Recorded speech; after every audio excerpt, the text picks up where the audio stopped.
یہ ہم روزانہ جو وتر پڑھتے ہیں مسلمان، اگر وہ دعا وہ پڑھتے ہیں جو سیدنا حسن کو رضی اللہ تعالی عنہ کو رسول اللہ نے سکھائی تھی صلی اللہ علیہ وسلم، تو وہ ضرور یہ کلمات پڑھتا ہے فَإِنَّكَ تَقْضِي وَلَا يُقْضَى عَلَيْكَ۔ اے اللہ جب تیرا فیصلہ آ جائے تو پھر دوسرا کسی کا فیصلہ نہیں آ سکتا اور نہ کوئی اس فیصلے کو کاٹ سکتا ہے۔ اب سوال یہ پیدا ہوتا ہے کہ اللہ نے کیا فیصلہ کیا ہے؟ تو میں نے عرض کیا یہ آیت نمبر 23 سے شروع ہوتا ہے، اور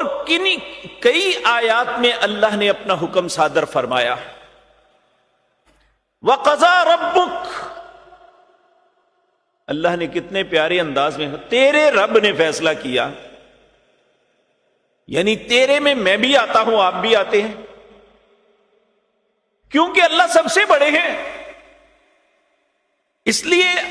اللہ نے اپنے حکم میں یہ فرمایا کہ تم سب مجھ سے چھوٹے ہو، اور بڑا کہہ سکتا ہے تو ایسے کر۔ تو اللہ مالک کہتے ہیں وَقَضَى رَبُّكَ، تیرے رب نے فیصلہ کیا ہے۔ وہ فیصلہ کیا ہے؟ پہلا فیصلہ اللہ تعبدوا الا ایاہ، اگر عبادت کرنی ہے تو اللہ کے علاوہ کسی کی نہیں ہو سکتی، قیام کرنا ہے تو اللہ کے لیے، رکوع میں تعظیم کرنی ہے تو اللہ کے لیے، پیشانی زمین پہ رکھنی ہے تو اللہ کے لیے، ہاتھ اٹھا کے دعا مانگنی ہے تو اللہ سے، اپنی مصیبتوں کے مداوے کے لیے رونا ہے تو اللہ کے سامنے، یہ سب عبادات ہیں۔ بعض ہمارے بھائی دعا کو عبادت نہیں سمجھتے، جی دعا کسی سے بھی مانگی جا سکتی ہے، نہیں میرے بھائی، الدعاء مخ العبادہ،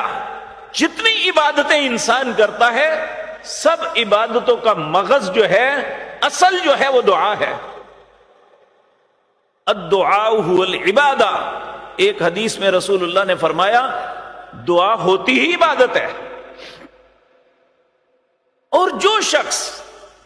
اللہ کو چھوڑ کے کسی اور کے سامنے مانگتا ہے، اللہ اس کے متعلق فیصلہ فرماتے ہیں وَمَنْ أَضَلُّ مِمَّنْ يَدْعُو مِن دُونِ اللَّهِ، اس سے بڑا گمراہ کوئی نہیں جو اللہ کے علاوہ کسی اور کو پکار رہا ہے، اے میری مصیبت حل کر دے، اے میرے معاملے فلاح کر دے، اے میری قسمت بنا دے، اے میرا معاملہ کر دے، یہ صرف اللہ کے سامنے۔